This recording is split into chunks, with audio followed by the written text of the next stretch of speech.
보세요. 여러분이 신앙생활을 하면서 우리가 만나는 어떤 영적인 어떤 함정들이 있어요. 특별히 기본적으로 빠질 수 있는 시험, 유혹, 함정 또는 어떤 장애물, 그런 것들이 영적으로 병들면 나타나는 증상이 기본적으로 저는 세 가지라고 생각해요. 그래서 그 세 가지 그걸 먼저 한번 말씀을 드릴게요. 어떤 증상, 여러분이 영적으로 문제가 있을 때 여러분에게 나타나는 영적인 어떤 증상이 있어요. 그 증상 중에 하나가 뭐냐, 첫째가 뭐냐면요, 분노의 분노. 아니 여러분의 마음속에 어떤 분노가 있다는 것은 내가 지금 영적으로 뭔가 문제가 있다는 거예요. 그럼 성경에 이 분노라고 하는 이 증상이 나타난 사람들이 있어요. 어떤 사람이냐, 여러분 스데반이 설교를 했습니다. 스데반이 설교를 했는데 설교를 듣는 사람이 분노라고 하는 증상이 나타납니다. 그래서 그 스데반의 설교를 듣고 분노해가지고 스데반을 돌로 쳐서 죽였어요. 여러분 스데반이 그들에게 해를 끼친 것도 아니에요. 스데반이 그들을 위해서 설교를 한 거예요. 스데반이 이단도 아니에요. 스데반이 설교를 잘못한 것도 아니에요. 근데 설교를 듣고 그 들은 설교에 대해서 극렬하게 분노가 일어나서 여러분 예수님 저 스데반을 향해서 돌로 쳐서 죽였어요. 그러니까 실제 저는 이 시간 저는 스데반 같은 어떤 입장도 들 수 있는 거예요. 제 하는 설교가 여러분의 마음에 안 들 때 여러분 중에는 어떤 사람인가, 많은 사람은 실제 여러분 중에 그렇게 극한 분노를 하는 사람 많지는 않겠지만 그 중에도 또 분노를 일으킨 사람이 있을 수 있는 거예요. 여러분은 이미 은혜를 받겠다고 작정하고 왔기 때문에 여러분은 분노를 하는, 근데 어떤 경우는요, 여러분 교회마다 어떤 분노가 일어나는 거예요. 그리고 그들은요, 자기가 일으킨 분노를 자기 때문에 생긴 거라고 말하지 않고 스데반 때문에 생겼다고 말을 하는 거예요. 그래서 스데반을 향해서 돌로 쳐 죽이는 거예요. 우리는 스데반이 아니니까 뭐 객관적으로 볼 수 있잖아요, 그 사건을. 여러분이 그 사건을 객관적으로 봤을 때 여러분 스데반이 뭐 잘못했나요? 잘못한 거 아니에요. 스데반, 여러분 성경에 스데반의 설교를 보면요, 스데반은 기가 막힌 설교를 하는 거예요. 성경을 부속사적으로 성경을 전체를 그림같이 설교를 했어요. 그래서 스데반이 딱 설교했을 거예요.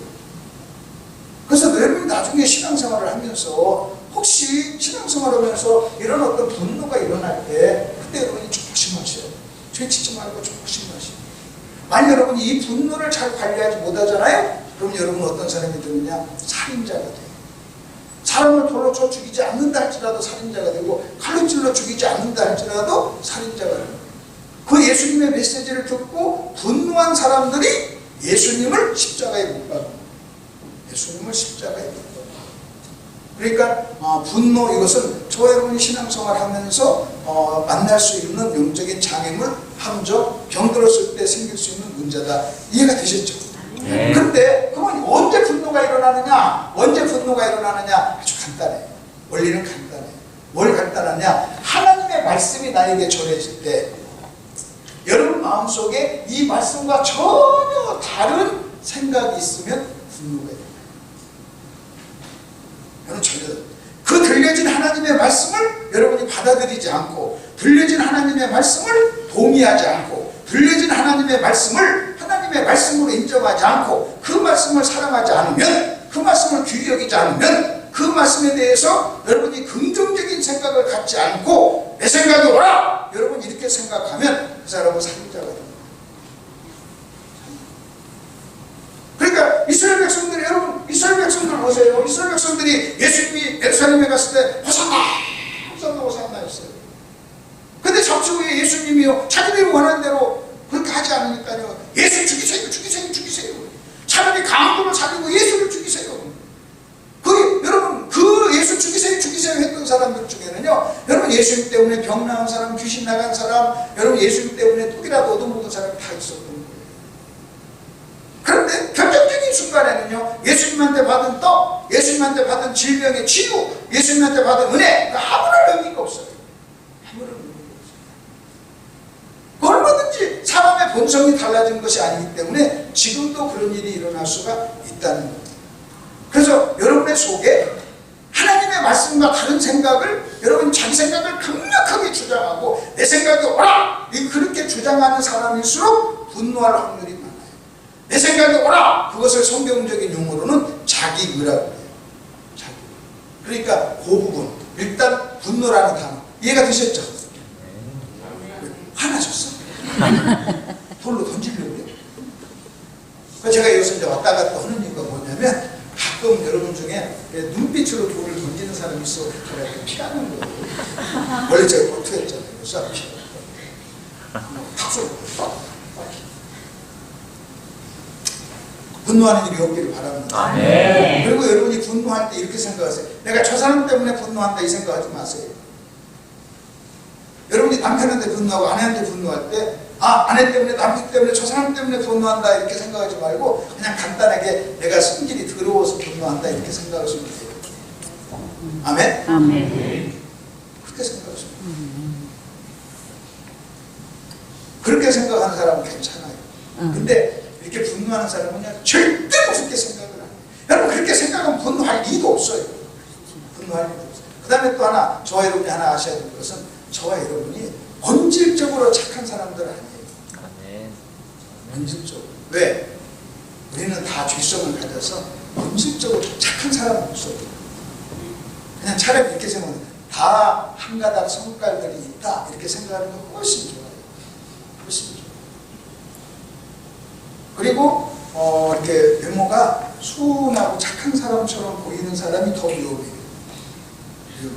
그냥 자기가 자기 거울 보면서 정말 승질 좀 있게 생겼네, 더럽게 생긴 너는 사람은 알아. 근데 착하게 이쁘게 막 곱게 생긴 사람은 막 자기가 괜찮은 줄 알아. 여러분 외모하고 성깔하고는 아무 상관없어요. 아멘을 안 하시네. 근데 그걸 모르는 사람이 외모가 착하니 외모가 이쁘니까 성질도 괜찮은 줄 알아요. 다 얼굴값 한다고 그러죠. 그러니까 여러분 이래요. 여러분 다 나름대로 한 사람까지 하고 다 더러워. 그것을 성경적인 용어로 뭐라고 하지 아십니까? 의인은 없나니 하나도 없다 이렇게 얘기해요. 모든 사람이 죄를 범했다 이렇게 얘기를 하는 거예요. 아멘? 아멘. 그러니까 얼굴 곱상하고 이쁜 사람한테 속지 않기를 바랍니다. 속지 않기를. 사람들이 저한테는 안 속더라고요. 맨날 목사님 한 손가락 하시겠네요. 너는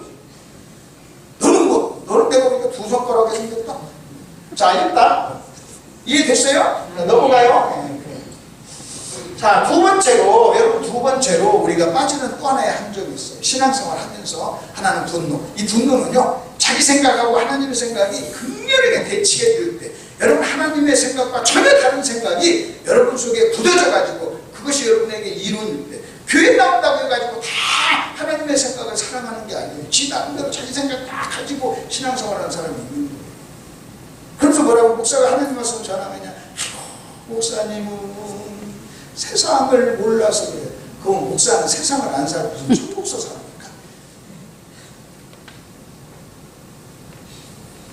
목사님은 세상을 몰라서 그래요. 모르긴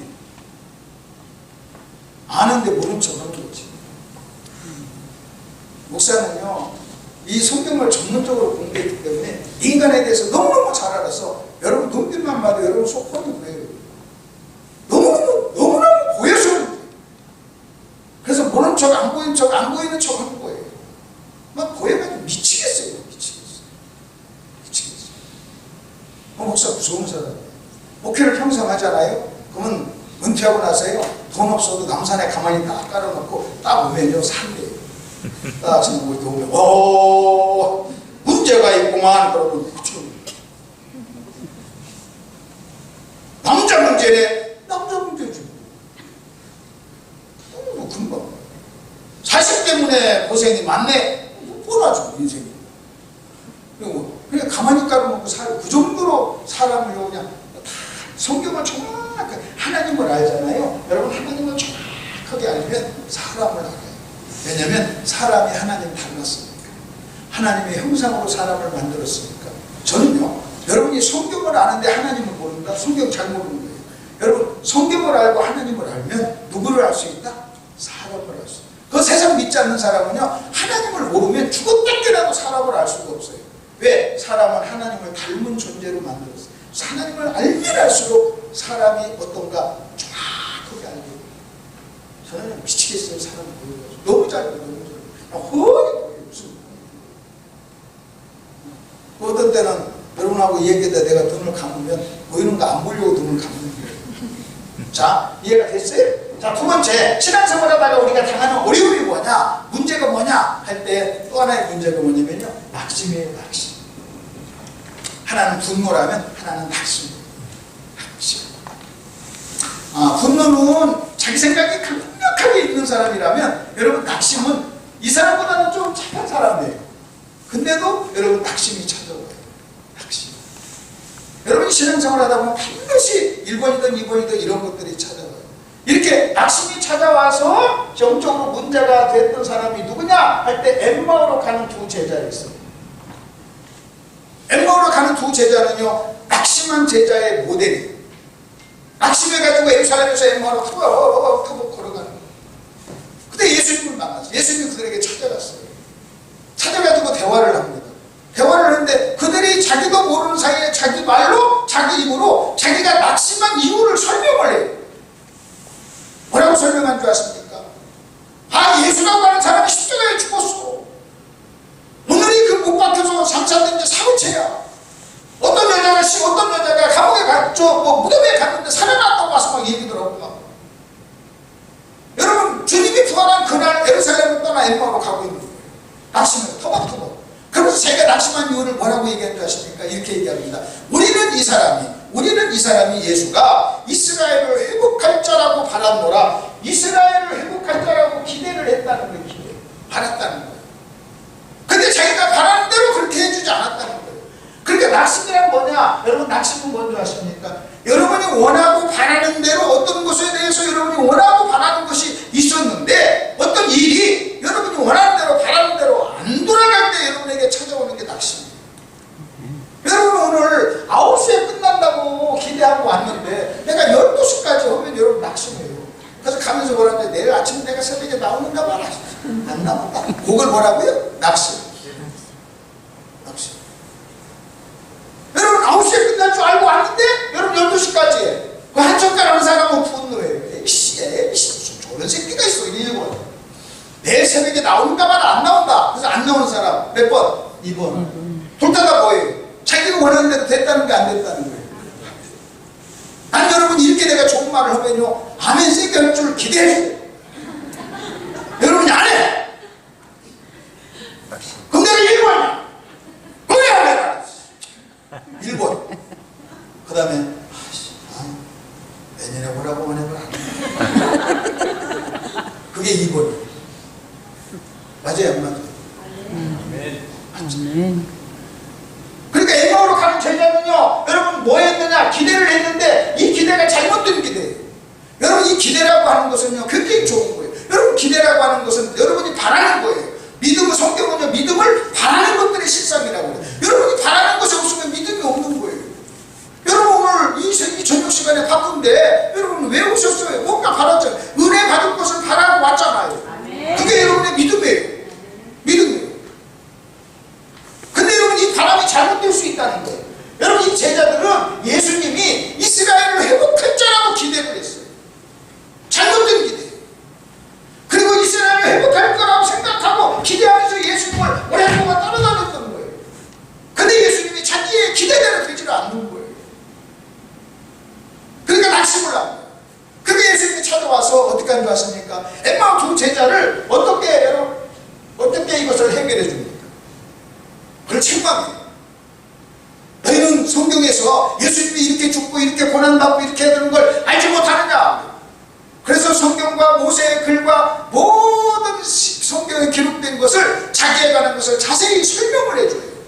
설명. 그러니까 여러분, 이 사람은 어떤 사람이냐? 이 잘못된 기대는, 여러분 기대가 잘못됐다는 것은 예수님은 이스라엘을 회복하려고 오신 게 아니에요. 전 인류의 죄를 해결하려고. 그러니까 잘못된 기대를 하니까요, 따르는 것 같았지만 그 기대가 무너지니까 완전 신앙이 무너지는 거예요. 여러분, 지금도 이런 일이 일어났어요. 여러분, 예수 믿으면 병 낫는데, 예수 믿으면 부자 된대, 예수 믿으면 형통하대, 예수 믿으면 사업이 잘 된대. 여러분, 목사가 이렇게 설교를 해요. 그래가지고 그 기대를 가지고 교회를 나와. 그럼 여러분, 이 엠마오 제자하고 다른 게 뭐가 있어요? 여러분, 다행히 사업이 잘 되면 뭐하지만 사업이 안 되면 기대가 무너졌잖아요. 한 숟가락 무조건 반응하죠. 낙심하죠. 교회 안 나와요. 그래서 교회 안 나온 사람을 낙심한 성도라고 그래요. 교회를 나오다가 교회를 안 나온 사람을 낙심한 성도. 그 왜 낙심했느냐? 목사가 설교를 잘못해서 그랬나? 여러분 자기가 잘못된 기대를 한 거예요. 여러분 예수님은 죄 문제를 해결하기 위해서 왔는데 우리는요 예수님을 찾아와서 돈 문제를 해결해달라요. 여러분 예수님은 여러분의 돈 문제를 해결하기 위해서 온 게 아니에요. 그렇기 때문에 예수 믿으면 부자 된다는 말은 거짓말이에요. 여러분 보세요. 예수 믿으면 부자 된다? 그런 거 아니에요. 부자 되는 방법 알려드릴게요. 열심히 돈 벌고 돈 쓸데없는데 안 쓰고 저금하면 부자 돼요. 그래서 믿지 않는 사람은 부자가 많아요. 부자가 많아요. 여러분 평생 믿어도요 여러분 부자 안 될 사람 많아요. 그리고 교회 전체적으로 보면요 가난한 사람이 더 많아요. 근데 우리는요 자꾸 그런 잘못된 기대를 가지고 그런 기대를 자꾸 또 심어줘요. 그런 기대를 가지고 설교를 해요. 그럼 거기에 따라와요. 그럼 당장은 오는 것 같지만 자기가 그 기대가 채워지지 않으면 언젠가 엠마오 제자처럼 또 그렇게 간단 말이에요.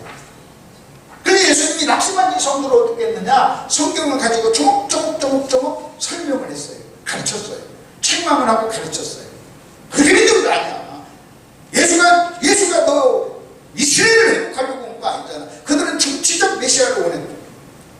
자기들을 위한 예수님, 자기 민족을 위한 예수님, 자기들을 정치적인 억압에서 해방시킬 그런 메시아를 원했는데 여러분 우리 주님은 그를 책망합니다. 근데 다행히 이 엠마오 두 제자는요 자기가 잘못됐다는 걸 깨달아요. 그래서 그걸 회개를 해요. 그리고 마음이 뜨거워지니까 그 밤에 예루살렘으로 회개하고 돌아갑니다. 그래서 두 번째 빠질 수 있는 함정이 뭐라고요? 낙심. 근데 이 원인이 뭐냐? 영적 무지 혹은 잘못된 기대. 잘못된 기대. 여러분 정말로 잘못된 기대를. 만일 어떤 목사님이 저를 강사로 불렀어요. 잘못된 기대를 해요. 김덕신 목사를 종사로 불러가지고 부흥회를 해가지고 헌금 많이 나오고서 기대했어요. 그 기대가 무너졌어요. 그러면 다시 안 불러요. 죄에 대해서 낙심한 거예요. 그러면 부흥회라는 목적이 뭐였느냐? 헌금 많이 나오게 하는 거예요. 그 저는 부흥회 해달라고 때 목사님께 물어봐요. 부흥회를 하시는 목적이 뭐예요? 돈이요? 그러면 그런 강사 있으니까 그런 강사 부르시고 그런 아주 돈을 잘 긁어내는 전문 강사가 있어요. 알려줄게요. 여러분이 있는 주머니에 있는 꿈처럼 사기리 다 달달달 막 팍팍팍 다 긁는 강사 있다니까요. 여러분 그런 강사 만나면 좋겠네. 얼마나 말을 잘하는지 내가 이번 부흥에 내가 돈 내는가 봐라. 여러분 작정하고 막 움켜쥐고 있어도요 말을 하도 전문가라 잘해가지고 돈 다 긁어내요. 저는 그 실력이 없어요. 그래서 별로 운동을 안 하더라고요. 그렇게 안 나와도 사람들이 주는 거죠. 그래서 참 그게 재밌는 게 있어요. 어느 목사가 나한테 그래서 목사님 이번에 나온 헌금 다 드리는 겁니다. 그러면 사례비가 많을까요? 적을까요? 적으니까 그런 얘기 하는 거예요. 그러니까 사례비 이만큼 주는 건 네 책임이야. 네가 능력이 없어. 이거밖에 헌금 못 긁어냈으니까 조금 주는 거야. 그러면 조금 주는 이유를 나한테 핑계대고 그렇게 주는 거야. 내가 그러면 내가 목사님한테 이렇게 물어봐요. 그러면 10억 나왔으면 10억 다 나 주려고 했어? 그럼 물어봅시다. 10억 나오면 10억 다 줬을 거야? 안 줬을 거야? 안 주지. 조금 나왔으니까 다 주지. 그걸 또 강사들이 알아요. 부흥회 때 헌금이 조금 나오면 사례비가 적어진다는 걸 아니까 그냥 하나님 그걸 막 그렇게 하려고 해요.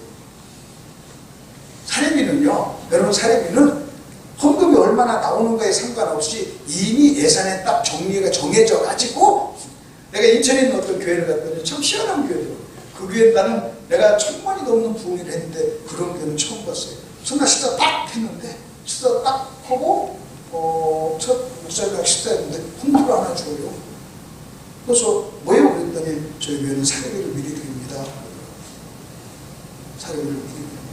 저는 처음 처음으로 미리 받는, 그래서 당신 이상하게 어떻게 자기는 그렇게 하기로 해도 그렇게 한다면서 미리 주고 안 주고 그런 걸 떠나서 그런 또 잘못됩니다. 저는 부흥이란 뭐냐, 여러분 부흥이란 뭐냐, 저는 이렇게 생각해요. 부흥이란 여러분이 1년 동안 수고하고 교회를 위해서 헌신하고 희생한 거에 대해서 교회에서 영적으로 잔치를 벌여서 한번 여러분의 영적으로 수고한 것을 한번 위로해 주는 시간. 쉽게 얘기하면요, 그냥 간단하게 남편이 오늘 여보 당신 1년 동안 수고 많은데 가자, 내가 가서 외식 한번 하자. 그래서 그냥 외식 한번 하는 거예요. 아멘? 아멘. 그래서 안 먹었던 음식 한번, 맛이 좀 다른 음식 한번 먹어보는 영적 잔치. 아멘. 수고하고 희생하고 헌신한 거에 대해서 보상해주는, 영적으로 위로해주는 시간. 그 제가 여러분에게 단 한 번도 지금 헌금 얘기 안 해요. 저는 안 해요. 왜냐하면 그것 때문에 여러분이 부담 가지면 안 되죠. 시험 들면. 그리고 여러분도 다른데로 다 힘들게 살고 있어요. 각자 다 힘들어요. 여러분 이 세상에 돈이 많고 적고를 떠나서요, 힘들지 않은 사람 하나도 없어요. 물질적으로 많으면 많은 대로 적으면 적은 대로 힘들어요.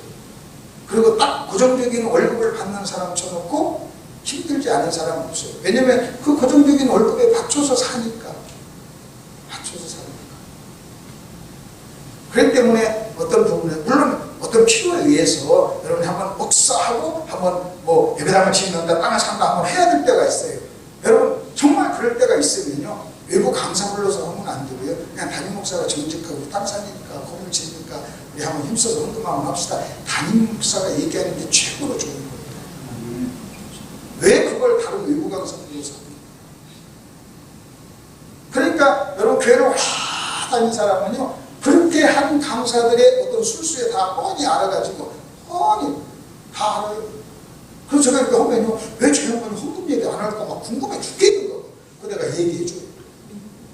그런 강사보다도 틀리니까 걱정하지 말고 언젠가 한 번쯤 할 텐데, 지금은 저기 언젠가 할 텐데 끝까지 저는 오히려 끝나고 나서도 그냥 내일 아침에 여러분이 가서 해장국 먹자 하는 얘기도요, 그냥 부흥회하느라고 수고했으니까 같이 가서 서로 위로도 하고 서로 하면서 그렇게 하자는 얘기예요. 후금 교회 제도로 한번 사면 되는 거니까 그렇게 얘기하는 거죠. 자, 낚시 이해가 됐어요? 그 다음에 또 하나, 이제 우리가 신앙생활 하다가 찾아오는 함정이 있어요. 또 하나의 함정인데 그게 뭐냐, 여러분 또 하나 세 번째는 의심이에요. 의심. 뭐라고요? 의심. 자, 근데 여러분 분노, 낙심에 대해서 엠마오 보제자를 예수님은 성경 가지고 가르쳐가지고 해결을 했어요. 이것도 영적 무지예요. 근데 여러분 의심도 뭐냐, 오늘 공부하려고 하는 것은요, 우리가 신앙생활 하다가 의심이라고 하는 함정에 빠질 때는 어떻게 해결해야 되는가 하는 거예요. 어떻게 해결해야 되는가. 그래서 오늘 이제 그 공부를 잠깐 한번 해드릴게요. 의심, 낙심, 자 분노, 그 다음에 낙심, 그리고 의심. 근데 여러분요, 아무리 여러분이 대단한 그리스도인이라 할지라도 반드시 이 부분들을 만나게 돼 있어요. 이미 여러분은 만났고, 그 다음에 앞으로도 만나요. 앞으로도 계속 만나요. 왜 계속 만나는 줄 아십니까? 우리가 낙심도 하고 의심도 하는 것은 뭐냐면요, 그 사람 수준의 의심과 낙심을 또 하는 거예요. 우리는 영적으로 한계가 있으니까. 저는 저에 맞는 의심을 하는 거고, 여러분은 또 여러분의 각자 자기 영적인 수준에 맞는 의심과 낙심이 찾아오는 거예요. 그러니까 여러분 이 분노와 낙심과 의심이라고 하는 이 세 가지 영적인 어떤 질병, 세 가지 영적인 함정으로부터 자유로운 사람은 하나도 없어요. 여러분이 진실로 구원을 받고 모였다 할지라도 항상 이건 평생 여러분이 싸워야 됩니다. 다만 의심하고 낙심하는 종류가 달라요. 여러분 저는요, 의심한다고 합시다. 저는 천국이 있느냐 없느냐 이건 의심하지 않아요. 이 문제를 해결했어요. 그러나 나는 또 내가 의심해요. 내가 은퇴를 했을 때 과연 난 어떻게 먹고 살 수 있는가? 의심할 수 있는 거잖아요. 그 수준에 맞는 의심과 낙심이 할 수 있는 거잖아요. 그러니까 그런 어떤 측면에서 여러분요, 이 부분은 다 나름대로 그러기 때문에 나는 아이고 목사님 그런 수준 없는 사람 얘기지, 나하고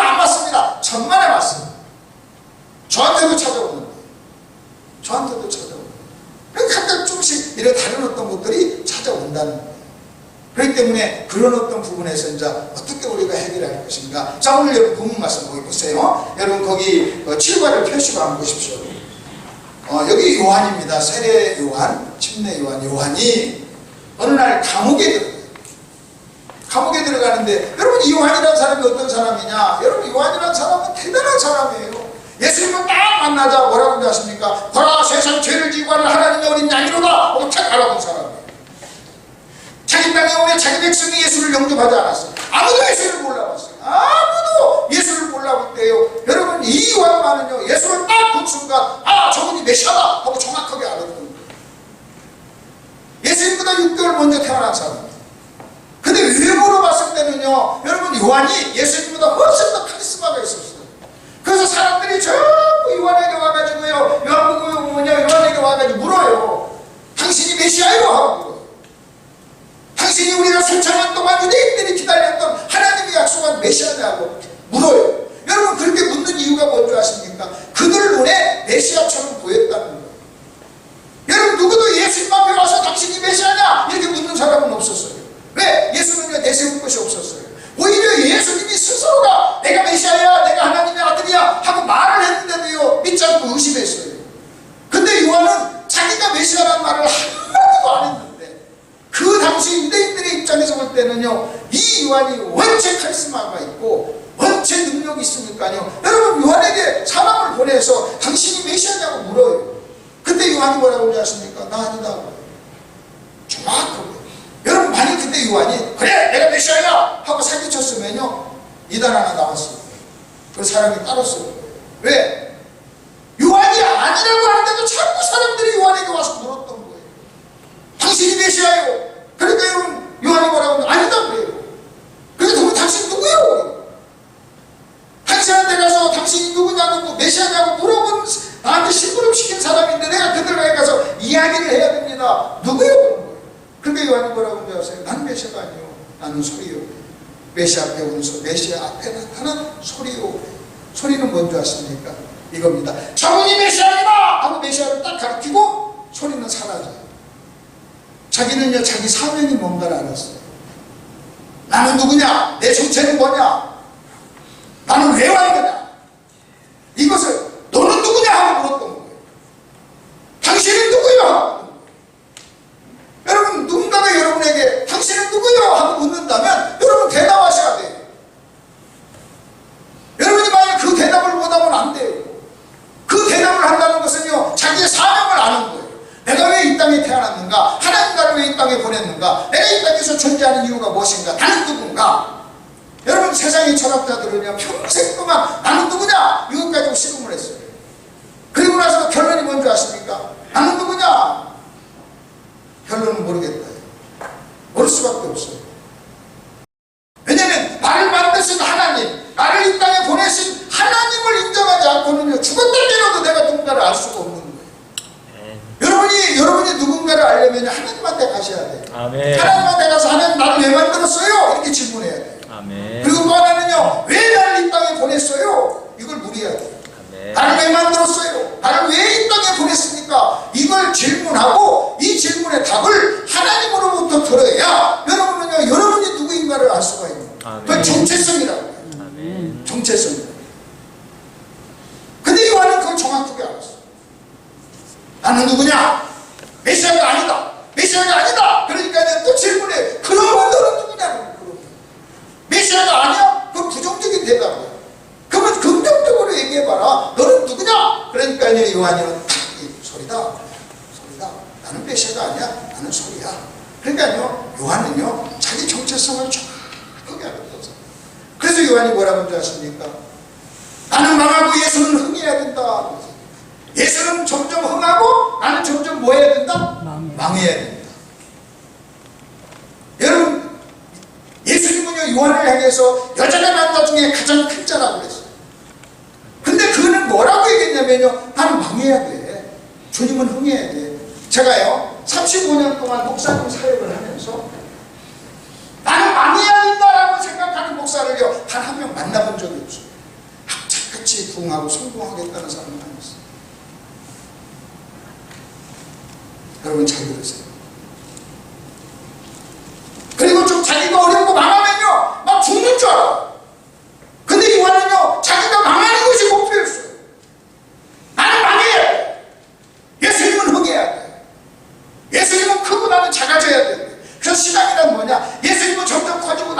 점점 작아지는 거예요.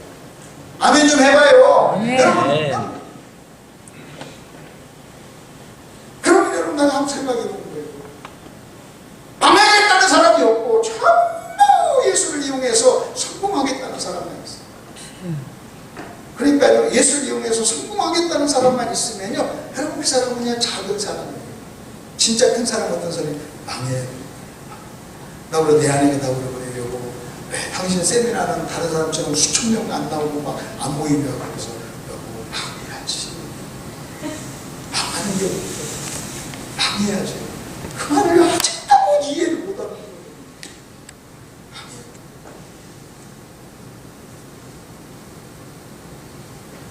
여러분 망하라는 게 뭐 가난하고 못 살고 막 그런 얘기가 아니에요. 여러분이요, 솔직히요, 나는 망하고 주님은 흥해야 된다. 나는 점점 쇠하고 주님은 점점 커야 된다. 나는 작아지고 주님은 커야 된다. 여러분 요한처럼 이런 생각을 정확하게 우리가 갖게 되잖아요. 그러면 이 세상에 여러분 그렇게 인상 쓰고 찡그릴 필요가 없어요. 성공하겠다고 생각을 해놓고 성공이 안 되고 여러분 생각대로 안 되니까 인상 불만, 고통, 힘든 이렇게 쓰는 거지. 망하는 것이 목표인데 망하는 건 좋지. 할렐루야. 아이고 할렐루야지. 할렐루야. 지금 이해가 되세요? 네. 아니 또 성공하고 싶어요? 성공하세요. 성공하세요. 저는요, 제가 망하는 게 목표였어요. 그러니까 내가 내 사역이 그렇게 크지 않고 내 뭐 어떤 것이 대단하지 않아도요, 그것 때문에 내가 상처를 안 받아요. 망하는 것이 목표입니다. 망하는 것이 목표. 만약 내가 성공하는 것이 목표였으면요, 만약 이 시간에 이 연초에 여러 개 교회에서 부흥회를 부탁하면요, 내가 큰 교회 가지. 작은 교회 안 오지. 더 큰 교회 가야 사례비도 더 받고, 더 큰 교회 가야 대접도 받으니까 더 큰 교회 가지. 그렇죠? 그러니까 여러분 생각하세요. 여러분 망해야 된다. 망해야 된다. 요한이는 그렇게 생각하는 거예요. 여러분이 망해야 된다고 해가지고 여러분 쫄딱 망해서 거지 되는 거 아니에요. 그러나 기본적으로 저와 여러분이요, 영적인 세계에 대해서 이런 부분에 대해서 여러분이 성공하겠다고 생각하면요, 여러분이 엄청난 스트레스와 대가를 치게 돼요. 고통을 겪죠. 왜? 여러분 생각대로 안 돼요. 그런 측면에서, 그 다음에 자 그리고 나서 야 우리 주님이 요한한테 여자가 나온 중에 가장 큰 자다, 대단한 자라고 칭찬했어요. 여러분 유일하게 여자를 이렇게 칭찬을 한 그들은 요한이었어요. 근데 요한이 감옥에 들어갔어요. 감옥에 들어가가지고요, 예수님에 대한 소식을, 사역에 대한 소식을 가만히 듣고 보니까요, 이상한 거예요. 그래서 어떻게 하냐면요, 사람을 보내요. 이때 요한에게 찾아왔던 함정이 의심이었어요. 의심. 뭐냐? 그래서 사람을 보내서 뭐라고 묻습니까? 거기 한번 보십시오. 본문 보세요. 2절. 요한이 옥에서 예수 그리스도께서 하신 일을 듣고, 사역을 듣고 제자들을 보내요 예수께 여짜오되 오실 그이가 당신입니까? 아니면 다른 사람을 기다려야 됩니까? 하고 묻는 거예요. 이때 요한에게 찾아온 함정이 의심이었어요. 내가 앞부분에서 여러분 예수님이 여자 중에 난 예수님께서 칭찬하고 그 바울이 요한이 그렇게 말했던 그 모든 것은요, 이 일이 있기 전에 있었던 일이에요. 근데 그런 요한이었는데, 그렇게 대단한 요한, 사람들이 막 당신이 메시아입니까? 아니라고 얘기하고, 나는 소리라고 얘기하고, 나는 망해야 되고 예수님은 흥해야 된다고 하고, 보라 세상 죄를 주관하는 하나님의 어린 양이라 하면서 소개까지 했던 이 대단했던 요한이 감옥에 들어가가지고요, 예수님의 사역에 대한 소식을 듣게 됩니다. 그러니까 찾아온 게 뭐였냐면 의심이었어요. 아멘? 뭐라고요? 의심. 의심. 그러면 여러분 예수님은 이 요한의 의심을 어떻게 처리하는가? 이 의심을 어떻게 해결하는가? 그 해결하는 과정을 보면 우리도 인생을 살다가 신앙생활 하다가 이 의심이 찾아올 때 우리도 그렇게 그 원리와 법칙대로 하면서 해결을 해야 될 수 있다는 거예요. 그럼 예수님이 어떻게 해결했습니까? 그 다음 보십시오. 다른 일을 기다려야 됩니까? 하고 질문했죠. 자기는 감옥에 있으니까 직접 가서 묻지는 못해요. 그래서 사람을 보내서 물어요.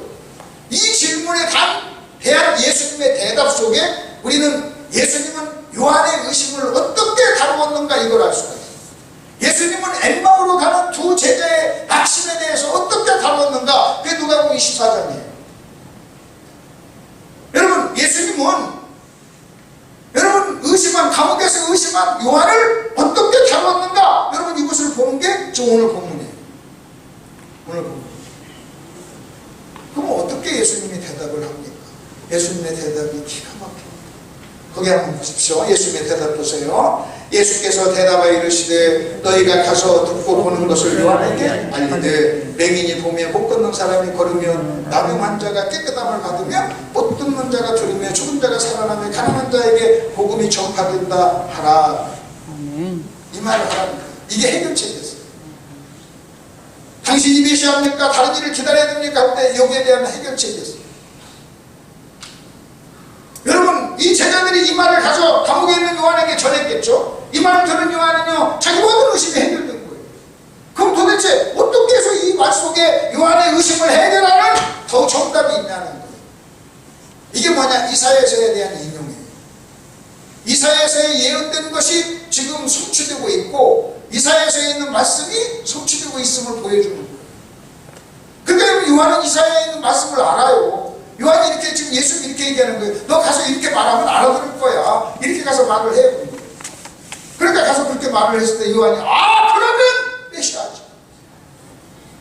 그런 일이 일어나. 그러면 메시아지. 그러면 메시아지. 해결이 됐어요. 그러면 아까 보세요. 낙심과 의심을 해결하는 원리가 똑같아요. 뭘 가지고? 성경을 가지고.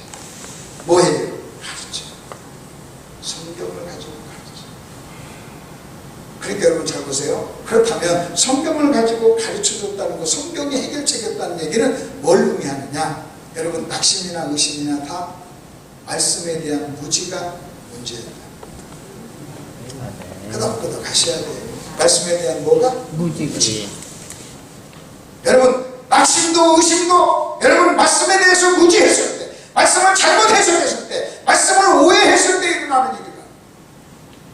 그렇기 때문에 여러분, 낙심에 대한 해결책, 무지에 대한 해결, 이 낙심이나 의심에 대한 해결책이 여러분 낙심하지 마세요. 여러분 의심하지 마세요. 여러분 믿으세요. 여러분 이것이 해결책이 아니에요. 하나님의 말씀을 가지고 정확하게 또박또박 가르침을 받는 것, 이것이 해결책. 아멘. 이게 해결책. 그래서 예수님이 불쌍히 여기사 이에 여러 가지로 가르쳤더라고요. 그래서 여러분이요, 영적으로 문제가 있으면요, 와서 목사님께 말씀을 배우셔야 돼요. 아멘. 여러분 이렇게 설교를 듣다가 어떤 문제들이 해결이 되잖아요. 오늘 식사를 하는데 누가 저한테 그런 간증을 했던 것 같아요. 첫날에 이런 문제가 있으면 첫날 말씀 듣고 해결됐고. 그게 최고로, 여러분 최고로 좋은 거 얘기 뭔지 아십니까? 목사님 내가 문제가 있었는데 목사님 설교 듣고 문제가 해결됐어요. 아멘. 그래서 저는요, 막 어떤 문제가 있는 사람한테요, 이렇게 얘기합니다. 예배 참석에 설교 들으라는 거예요. 근데 참 재밌는 것은요, 문제가 있으니까요, 예배 와서 예배 말씀을 들으면 해결이 되는데, 문제가 있다고 하니까 또 말씀을 안 들어요. 안 와요. 안 와요. 여러분, 말씀을 들으면 그 말씀 속에 내 문제에 대한 해결책이 있다 하는 걸 알고, 여러분 만약 부부싸움에서 부부사이에 문제가 있어. 그런데 여러분요, 와서 말씀 들으면 그 속에 해결책이 있어요. 그 속에 해결책이 있어요. 여러분이 어떤 문제든 여러분이 만나는 모든 문제에 대한 해결책이 하나님 말씀 속에 있음을 믿으시길 바랍니다. 아멘. 하나님 말씀 속에 있어요. 아멘. 말씀 속에 있어요. 그리고 말씀을 듣잖아요. 그럼 여러분의 문제가 해결돼요. 아멘. 아까 식사하는 우리 장로님 저한테 묻길래 내가 그랬어요. 내일 새벽에 장로님이 나한테 한 질문에 대한 답이 연결된 메시지니까 내일 새벽에 말씀 들으세요. 그랬어요. 거기서 질문할 때 내가 얘기해 줄 수도 있었어요. 그러나 내일 새벽에 말씀 들으면 해결될 겁니다. 근데 사람들이요,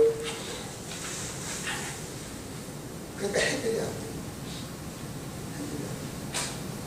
여러분, 저라고 문제가 없겠어요. 우리는 죄성이 있기 때문에 모든 사람은요, 다 자기 나름대로 문제들을 가지고 있어요.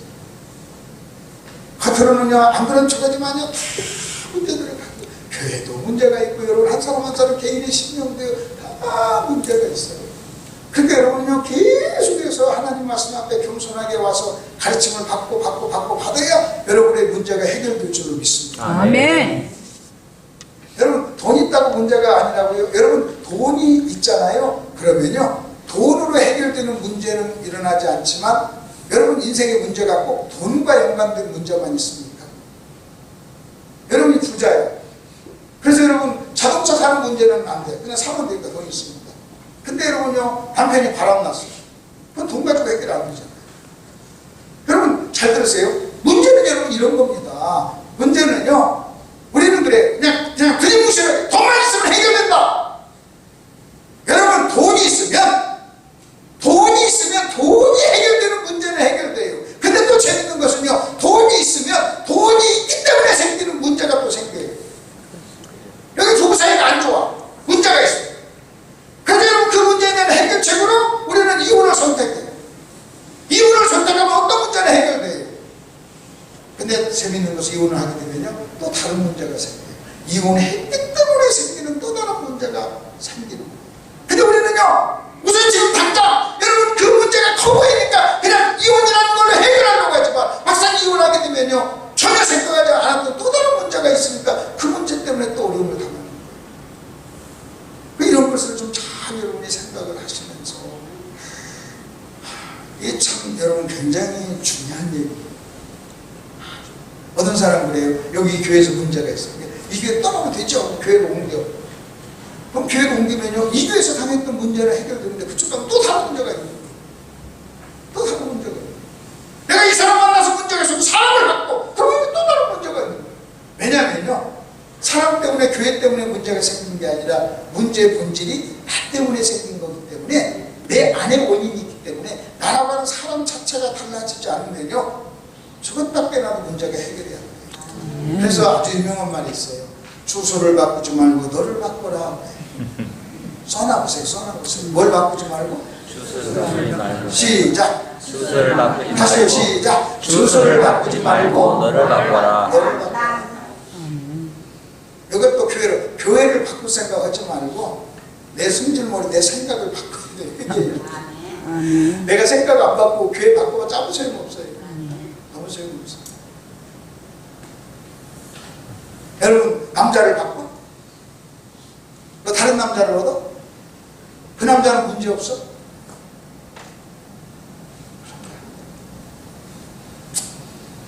자, 그 다음에 또 좀 보십시다. 자, 1번을 한번 들어가 보세요. 1번. 그럼 도대체 왜 요한은 이런 의심을 했을까? 자, 이 질문 해볼게요. 요한은 이렇게 믿음이 좋고 칭찬 들었던 요한이 의심을 한 이유가 뭐냐? 그 이유를 제가 하나 좀 설명해 드릴게요. 여러분, 요한은 예수님의 사역이 이해가 되지 않았던 거예요.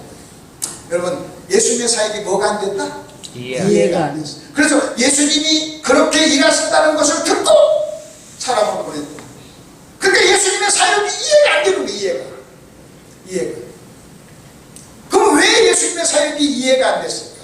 요한은 왜 예수님의 사역이 이해가 안 돼요? 여러분도 마찬가지입니다.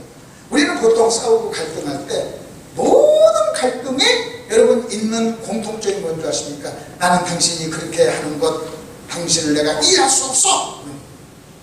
여러분도 저에 대해서 혹시 불만이 있다면요, 나는 그 강사가 와서 그렇게 설명을 하니까 이해가 안 된다는 거예요. 이해가.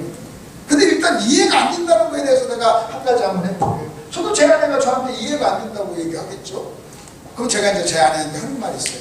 내가 그냥 웃으면서 우리 농담하는데 우리 게임이라고 해요. 내가 아내한테 이렇게 물어봐요. 너하고 나하고 누가 똑똑하냐 물어봐요. 내 아내가 다른 건 다 몰라도 그건 알아. 당신이 똑똑하죠. 그러면 내가 또 이렇게 얘기해요. 똑똑한 사람의 일을 어떻게 멍청한 사람이 이해할 수 있겠냐. 멋지지 않아요? 여러분이요, 하나님을 향해서 하나님 이해가 안 돼요! 그러면 하나님 뭐라고 줄 아십니까? 여러분한테 너하고 나하고 누가 똑똑하냐. 지금 내가 내 아내하고 얘기하려고 하는 게 아니에요. 하나님이 여러분은 너하고 나하고 누가 똑똑하냐 그래요. 그럼 여러분은요, 다 하나님이 똑똑하시다고 얘기하겠지. 그쵸? 하나님보다 똑똑한 사람 손들어. 없어. 근데 그러면 우리가 그래 하나님이 똑똑하시죠. 그럼 하나님이 그러면요, 그러면 똑똑한 내가 한 일을 멍청한 네가 이해할 수 있겠냐? 그러니까 여러분은요, 하나님 앞에 가서 저는 하나님이 하시는 일이 이해가 안 돼요. 그게 정상이에요. 그게 정상이에요. 이해가 안 돼야지. 하나님이 하시는 일이 내 머리로 다 이해가 된다면요, 하나님은요 내 머릿속에 들어가신 하나님이고 나보다 적은 하나님이에요. 우리는요 나보다 크신 하나님을 믿어요. 아멘. 아멘. 나보다 더 똑똑하신 하나님을 믿어요. 아멘. 여러분은요 죽을 때까지 하나님이 하신 일 이해가 안 돼요. 아멘. 저는 하나님이 저를 목사로 불렀어요. 근데 내가 꼬투를 했잖아요. 저는 그게 이해가 안 됐어요. 아니 태초에 창세전부터 나를 목사로 불렀으면 꼬투를 못하게 하고 그 에너지를 공부하게 하지, 헬라어 히브리어를 알게 하지 왜 꼬투 시켰냐. 꼬투한 에너지와 시간과 자원을 거기다 집중했으면 학위를 내가 몇 개 받았을 거예요. 박사를 몇 개 받았을 거예요. 이해가 안 돼가지고 오랫동안 하나님한테 대들었어요. 하나님 왜 그랬습니까? 왜 그랬습니까? 이해가 안 됐어요. 근데 이제 시간이 흘러가니까 내가 조금 잘하니까 이해가 됐어요. 뭐가 이해가 된 줄 아십니까? 내가 그 시간에 공부한 것보다 콘트를 통해서 배운 것이 목회나 내 인생을 사는데 훨씬 더 많은 유익을 줬어요. 아멘. 훨씬 더 유익을 줬어요. 이제는 내가 이해가 됩니다. 그래서 영적 성장이란 뭐냐? 이해가 되지 않았던 어떤 것들이 내가 성장하고 시간이 흘러가면 이해가 되는 거예요. 아멘. 저는 이제 서울에 살고 이제 우리 아버님은 여기서 살았어요. 우리 아버님이 믿지도 않고 그냥 저희 아버님은 저하고 성깔이 비슷해요. 그냥 우리 아버님은 누구냐 그러면요, 그냥 예수 안 믿는 김덕신 목사 이렇게 생각을 못해요. 내가 예수 안 믿었으면 우리 아버지가 똑같았을 거예요. 술 많이 먹고 막 사고치가 했구나 이런 사람. 근데 이제 제가 이제 결혼하고 좀 그때 이제 예수 믿고 이제 전도사하고 뭐 사회도 오는데 예수 믿게 이렇게 시골에 이제 부산고 거기 오잖아요. 오면 아버님은 조그마한 텃밭에서 이렇게 뭐 고추도 심고 뭐도 심고 쌀도 이렇게 해가지고 오면 이제 그걸 조금씩 주는 재미로 이렇게 재미로 사셨어요. 근데 그냥 주면 되는데 꼭 주시면서 큰 소리를 쳤어요. 주시면서 그걸 티를 냈어. 주는 티를 냈어. 큰 티를 냈어. 내가 내 인생을 잘 모르고 그러니까 그럼 아버지 감사합니다. 아버지 수고 많이 하셨는데 그러면 될 텐데 하고 성질이 들어오니까 꼭 한마디를 해요. 아버지 여기 내려오는 경비 차표값 기름값을 하면 그것보다 그 쌀 고구마 고추 차보다 남아. 그렇게 얘기하면요 아버지가 깨치 못하고 그럼 나는 내가 이겼다고 생각해요. 이겼다. 아버지 그걸 하면 약호를 주겠다고 생각하고 한마디 했다고 생각해요. 뭐 아버지도 모르게 하면 나도 그거 내가 막 진지하게 했겠어. 농담처럼 아버지 그런 얘기 하지 마. 내 기름값이 얼마나 들었고 아버지 집에 오는데 내가 사온 선물값, 기름값, 먹값, 차비, 택시비 다 하면 이거 다 한 것보다 그게 더 많이 들어갔어.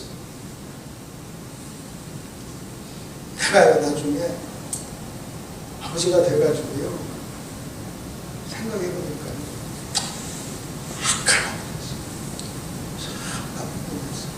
그 말을 들었을 때 아버지 마음이 어땠을까? 그때 몰랐어요.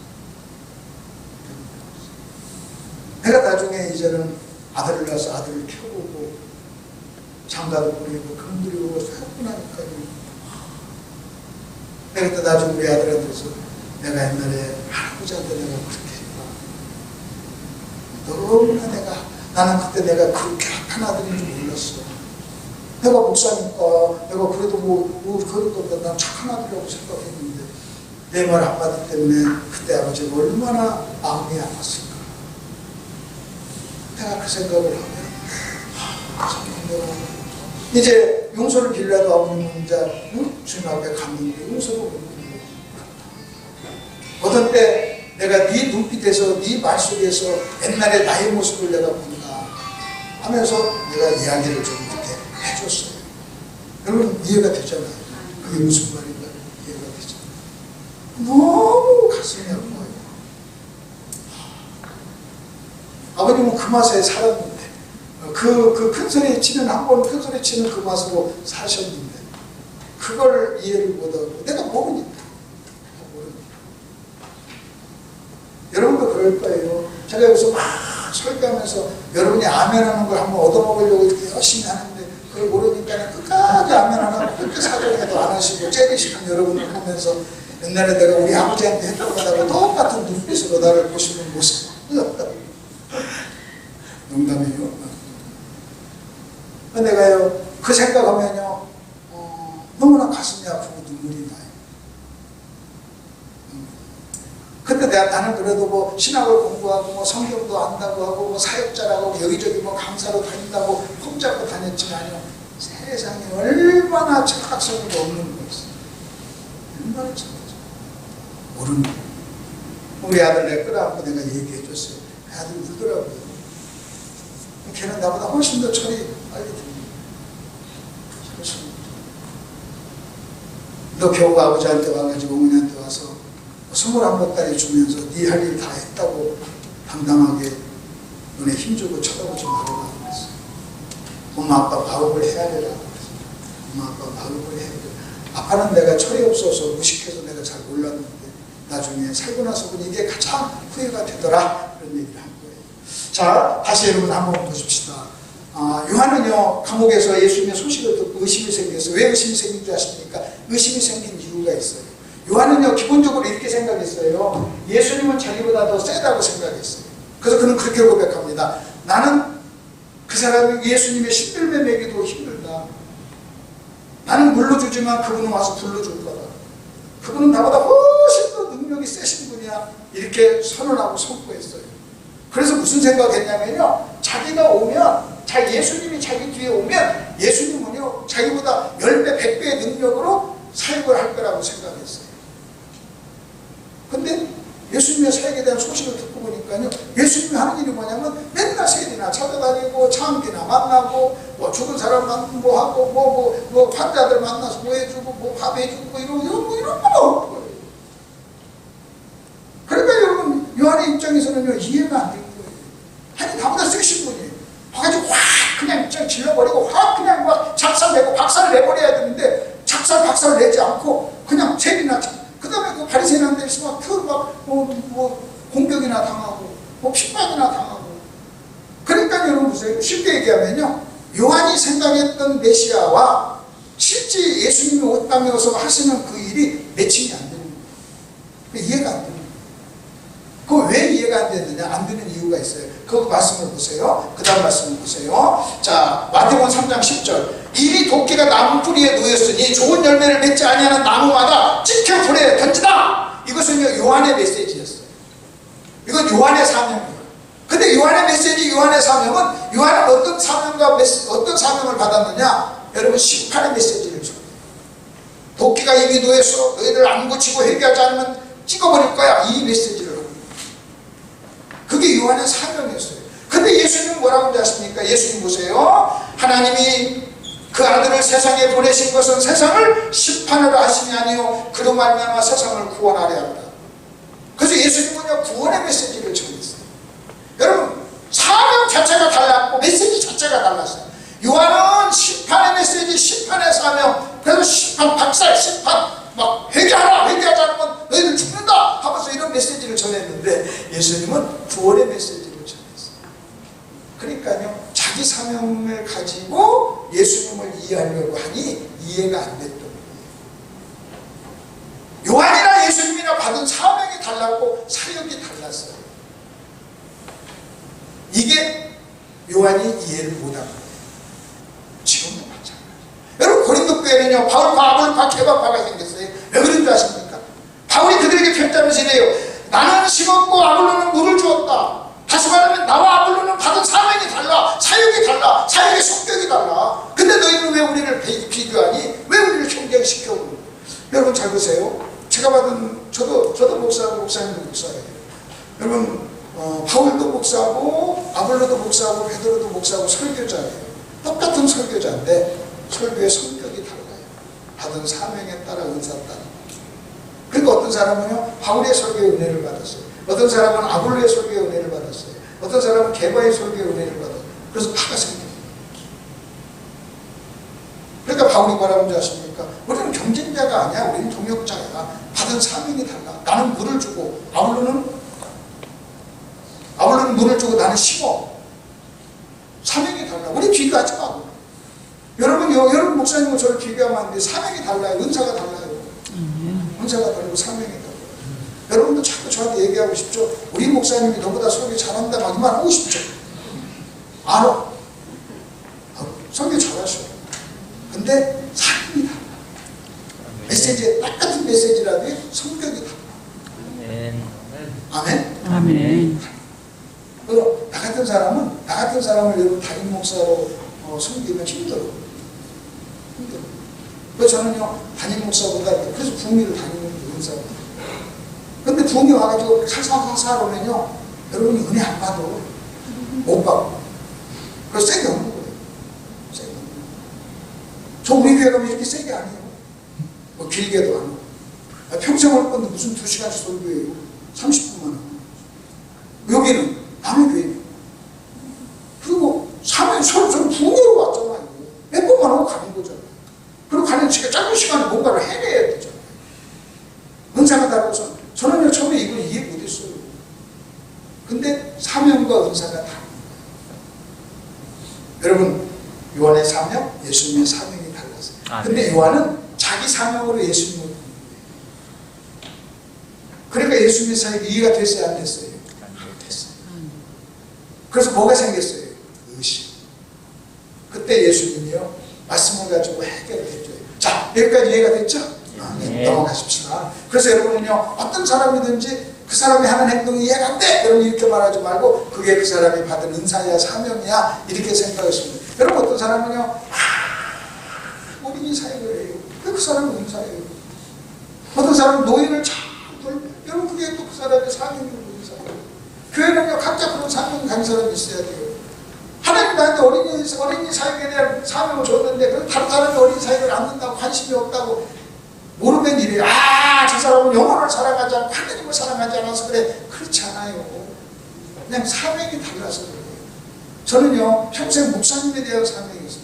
목사님만 생각하면 평생 내 목사님 사역을 한 거예요. 평생 목사님 사역. 그러니까 다르다. 그거 이해하시고. 자, 그 다음에 이제는 넘어가십시다. 넘어가고 뭘 보냐. 그냥 이 말씀을 가지고 얘기하는데, 여러분 예수님의 대답 속에서 기가 막힌 말씀이 나와요. 거기 5절 보세요. 5절. 자, 여러분 맹인이 보며 못 걷는 사람이 걸으며 나병 환자가 깨끗함을 받으며 못 듣는 자가 들으며 죽은 자가 살아나며 가난한 자에게 복음이 전파된다. 여러분 이 말이 나와요. 한 장 넘겨보세요. 얼른 넘겨보세요. 넘겨보시고 22페이지를 펴보세요. 22페이지를 펴보시고 거기 보시면 1번과 2번이 있어요. 자, 내가 맹인 하면 여러분 제가 1번을 얘기하면 여러분은 2번을 여러분 소리를 쳐보세요. 자, 한번 연습합시다. 맹인 오며 역시 연습 잘 됐어요. 다시 한번 맹인 오며 못 걷는 사람 걸으며 나병 환자 깨끗함 못 듣는 자 들으며 죽은 자 살아나며 가난한 자. 복음. 자, 그러면 1번과 2번으로 갈라져요. 1번은 뭐고 2번은 뭐냐? 1번의 공통점, 2번의 공통점이 있어요. 1번은 뭐냐? 문제점이에요. 문제. 여러분 그거 보십시오. 1번이 뭐냐? 여러분 맹인, 나병 환자, 죽은 자, 못 걷는 자, 못 듣는 자, 가난한 이건 다 문제예요. 2번은 뭐냐? 1번에 대한 해결책이에요. 자, 1번이 문제라면 2번은 1번에 대한 해결책이에요. 맞죠? 네. 자, 다시 1번은 뭐라고요? 문제. 2번은 뭐예요? 해결책. 근데 여러분 보세요. 맹인의 해결책은 뭐예요? 걷는 거죠. 여러분 그거 보세요. 여러분 못 걷는 사람의 해결책은 걷는 거고, 나병 환자의 해결책은 깨끗함인 거고, 못 듣는 자의 해결책은 듣는 거예요. 근데 여러분 거기 하나 6가지가 있는데 5가지는 다 이해가 돼요. 보지 못하는 사람이 보는 것 이해가 돼요. 못 걷는 사람이 걷는 것 이해가 돼요. 죽은 사람이 살아나는 것 이해가 돼요. 듣지 못하는 사람 듣는 것 이해가 돼요. 근데 여러분요 마지막에 뭐예요? 가난에 대한 해결책이 뭐예요? 복음이에요. 요게 문제예요. 오늘 설교하려고 하는 게 이거예요. 가난에 대한 해결책이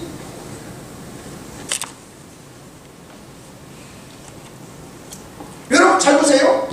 맹인의 해결책을 보는 거라면 이건 너무나도 쉽게 이해가 돼요. 당연해요.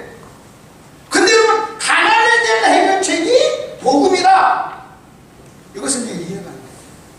그래서 여러분이 교회를 다니고 예수를 믿으면서도요 가난에 대한 해결책이 복음이 해결이라고 생각하는 사람이 거의 없어요. 거의 없어요. 아니 여러분요, 가난에 대한 해결책이 복음이라는 것을 믿고 이해가 됐다면 여러분은요 복음을 받아들인 사람이니까 여러분은 가난 때문에 다 가난의 문제를 해결했어야 돼요. 근데 여러분이 입만 열면 주여 주시옵소서 가로 열고 돈을 가로 닫고 그렇게 말한다는 건 뭘 의미하는 거예요? 가난이 해결됐다 안 됐다? 안 됐다. 그러니까 가난이 해결이 안 됐으니까요 가난에 대한 해결책이 복음이라는 말을요 이해를 못하는 거예요. 여러분 지금 문맥적으로 같은 문맥에서 나오는 거예요. 많은 목사님들이 이 문제를 정확하게 설명을 못해요. 그래서 가난에 대한 해결책이 복음이기 때문에 매인이 보는 것 이거나 가난 복음 이거 똑같은 얘기인데 이 마지막 번 6번째가 해결이 안 되니까요 앞에 거 대답을 확실하게 자신 있게 못하는 거예요. 어느 날 하나님께서 저에게요 성령의 빛을 통해서 이 부분을 가르쳐 주셨어요. 가난에 대한 해결책이 복음이다. 그럼 우리는 보통 가난에 대한 해결책을 뭘로 생각하느냐? 가난에 대한 해결책을 돈이라고 해요. 가난 그러면요 돈이 해결책이라고 생각해요. 돈이 해결책이라고 생각하다 보니까 어떻게 합니까? 열심히 돈 벌려고 해요. 열심히 돈 벌려고 하면요 뭐 하면 돼요? 돈 어떻게 버느냐? 네, 알려드릴게요. 돈 버는 비결 간단해요. 일 많이 하시는 거예요. 아멘? 그냥 일 많이 하면 돈을 벌어요. 일 많이 하세요. 그럼 일 많이 가난에 대한 해결책을요 돈이라고 생각해. 일 많이 하다 보니까 주기까지라는 거예요. 일 많이 하다 보니까 과로로 죽는 거예요. 근데 또 재밌는 것은요 여러분 일 많이 해가지고 해결이 되느냐? 여러분 만일 돈이 해결책이었다면 이렇게 나왔어요. 가난! 돈! 이랬을 거예요. 가난! 형통 이랬을 거예요. 근데 가난! 복음이라고 해요. 여러분 이 문제를 해결하지 않는 한 내가 볼 때는요 예수 똑바로 믿는 건 불가능해요. 예수 똑바로 믿는 건 불가능해요. 평생 여러분은요 비진리의 지배를 받고 가난 문제를 그러면 먼저 가난에 대한 얘기를 좀 해드릴게요. 가난이 뭐예요? 가난. 여러분 가난이 뭐냐? 원래 하나님 우리를 가난한 존재로 만들지 않았어요. 가난은요 인간이 범죄하고 난 후에 인간에게 찾아온 죄의 결과였어요. 저주였어요. 아멘? 네. 잘 들으세요. 원래 하나님은요 우리를 가난한 존재로 만들었다 안 만들었다? 여러분 에덴 동산이 가난한 겁니까? 이 세상에 어떤 부자가 에덴 동산 같은 여러분 정원을 가질 사람이 어디 있어요? 에덴 동산 같은 정원. 여러분이 팔달산 같은 팔달산 무슨 배산 같은 정원만 가져도 대단하잖아요. 에덴 동산을 배산하고 비유를. 그럼 여러분 생각해 보세요. 여러분이 부자. 자, 근데 잘 들어보십시오. 마귀는 저와 여러분의 마음속에 가난의 해결책은 돈이야. 이 생각을 집어넣어요. 이게 비진리. 이걸 집어넣잖아요. 그럼 여러분은요 끝난 거예요. 왜? 비진리가 내 속에 있는 거예요. 비진리가 있으면요 육신의 생각은 사망이요 평생 행복할 수가 없어요. 그러면 여러분 보십시다. 여러분이요 가난에 대한 해결책. 가난이 뭐냐? 가난에 대한 것은 죄인데 가난을 좀 다른 말로 얘기하면 뭐냐? 부족함이에요. 부족. 뭐라고요? 부족함. 시작. 부족함. 시작. 부족함. 근데 우리는요 가난하면 우리는 돈만 생각해요. 돈만. 근데 여러분요 우리는요 돈만 가난한 게 아니에요. 자 여러분 다시 보세요. 여러분이 부부싸움을 왜 합니까? 부부싸움을 왜 하는 줄 아세요? 정답 알려드릴게요. 사랑이 부족해서. 왜 누구를 용서하지 않아요? 용서가 부족해서. 여러분 지금 왜 건강하지 못하고 쓰러 병원에 저 침대에 누워있어요? 건강이 부족해요. 인간을 범죄하고 나서요 모든 영역에 부족을. 지금 저도요 여러분의 부족을 지금 대면하고 있어요.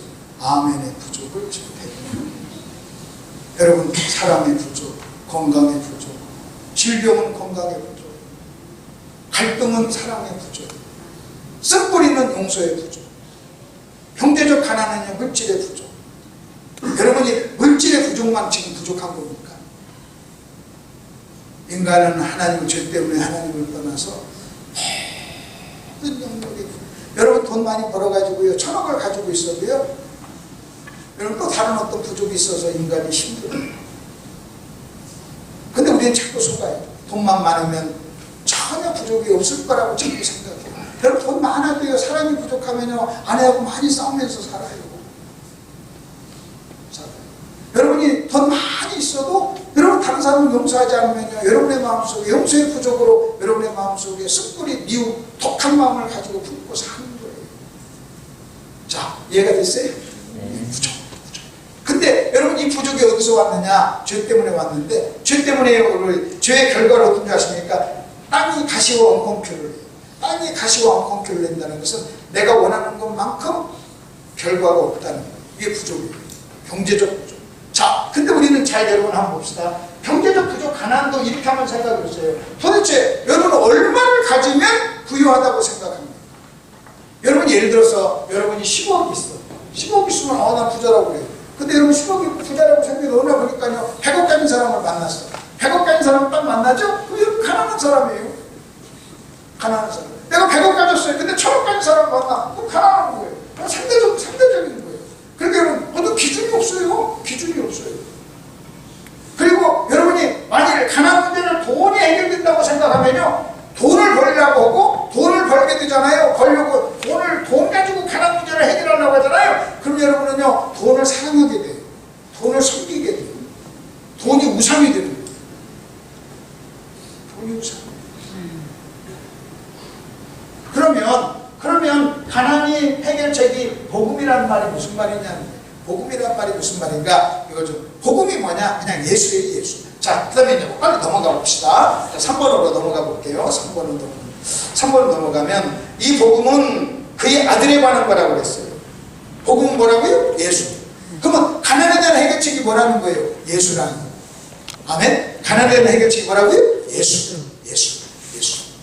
자, 그 다음에 또 한번 보십시오. 예수인데, 근데 빌립보서에 보니까 뭐냐면 예수님을 아는 지식이 가장 고상하다 그랬어요. 다른 거 예수와 다른 것을 비교하니 다른 건 다 배설물이다 그랬어요. 그게 여러분이 만약 예수를 가지고 있으면요, 예수가 여러분에게 있으면 여러분은 가장 엄청난 보물을 가지고 있는 거예요. 그 예수와 다른 모든 것을 합해가지고 비교해도요, 그 예수 위에 다른 모든 것은요 예수에 비하면요 배설물이라는 거예요. 그럼 여러분 구원받았으면 그 예수를 소유하고 있는 거예요. 그 예수가 여러분의 재산이에요. 그 예수가 여러분의 가난을 해결하는 거예요. 아멘. 여러분이 돈으로 가난을 해결하려고 하면 우리는요 예수를요 가격을 낮추는 거예요. 예수의 가치를 인정하지 않는 거예요. 내가 만일 내 가난 문제를 돈으로 해결하려고 하잖아요. 그러면요 예수는요 그 사람에게는 가치 있는 존재가 아닌 거예요. 그리고 해결이 안 돼요. 돈 가지고는요 가난이 해결이. 왜 가난이 돈 가지고 해결이 안 되는가 알려드릴게요. 여러분이 어려울 때는 내가 10억만 있으면 되겠다 하지만요 10억이 딱 생기잖아요. 그러면요 여러분의 마음속에 욕심이 생겨서 또 10억도 부족해요. 근데 가난을 부족이라고 생각하다면 여러분 우리 마음은 욕심이 있어가지고요 여러분이 1,000억을 가지고 있어도 잠시 그 다음에 시간이 지나면 부족하다는 생각. 아멘. 부족하다. 그러니까 가난이 부족하니까요 10억 있어도 가난합니다. 1,000억 있어도 가난합니다. 제가 서울에 있는 어떤 교회 집회를 갔어요. 이게 좁은 교회인데 교회 딱 몇천 명 모이는 교회 갔어요. 좁은 교회 갔는데 그 몇천 명 모이는 교회가요 그 좁은 교회 다니는 그 앞에다가 교회 차를 세워놓고 그 들어가는 사람 데리고 가요. 그래서 보면 아이고 여기서 장사, 아이고 집사님 여기서 장사하려면 큰 교회 다녀야지. 우리 몇천 명 모여도요 가난한 거예요. 만족이 안 되니까 50명 모인 교회 뺏어가는 거예요. 자기네 교회 소굴을 띄워서 그쪽으로 줄 생각은 하지 않고. 그러니까 그 목사님이 그 교회 목사님한테 상처를 받는. 아니 믿지 않는 사람 전도에 데려가는 건 좋은데 앞에 차 대놓고 이사 온 사람 땅에서 쏟았어요. 이게 등록했다고 하는데도 아이고 이 동네에서 장사하려면 어디게 나와야 돼? 하면서 그게 뭔지 아십니까? 자기가 5,000명을 하는데도, 5,000명을 하는데도 가난한 목사예요.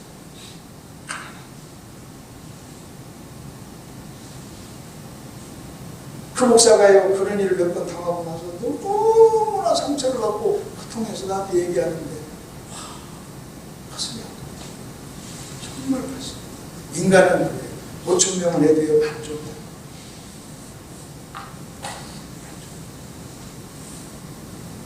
그래서 요즘에는 어떤 교회는 아예 처음 개척할 때 정관을요, 우리는 작은 교회를 지향하는 교회. 그래가지고 200명이 되면 우리는 반드시 교회를 분립 개척한다. 아예 정관을 딱 만들어가지고 처음 시작부터 그렇게 교회를 하는 교회들이 생겨나요.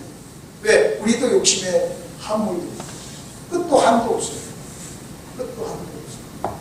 서울에 있는 어떤 교회가 큰 예배당 지어가지고요, 4만 명이 들었대요. 그럼 4만 명이 들을 때 그 4만 명이 믿지 않는 사람이 아니에요. 다 믿는 사람이 수평이동이라고. 지금은 믿지 않는 사람이 들어오는 게 아니에요. 수평이동이에요. 4만 명이 모이면요, 여러분 200명씩 모이는 교회가 200개가 주변에 사라져버리는 거예요. 그럼 자기 교회 부흥됐다고 자랑하고 칭찬하고, 와, 우리 교회 부흥됐다고 하면서 그렇게 할 이야기냐는 거예요. 자기 혼자 만족하면서 아, 나는 대단해 하고 그럴 때 여러분 주변에 200명의 목사가요, 고통하고 슬퍼하고 막 그냥 상처받고 힘들어하는 것을요, 상상을 합니다.